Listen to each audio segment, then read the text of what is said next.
వలన బలము నొందిన వారే ధన్యులు. నీ సన్నిధి అయిన సియోనులో వారు నిలిచెదరు.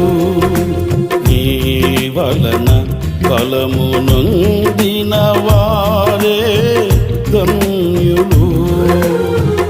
నీ సన్నిధి అయిన సియోనులో వారు నిలిచెదరు.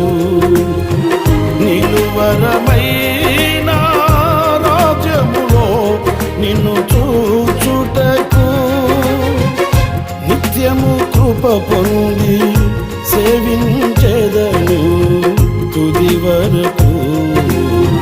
నిలువరమైన రాజ్యములో నిన్ను చూచుట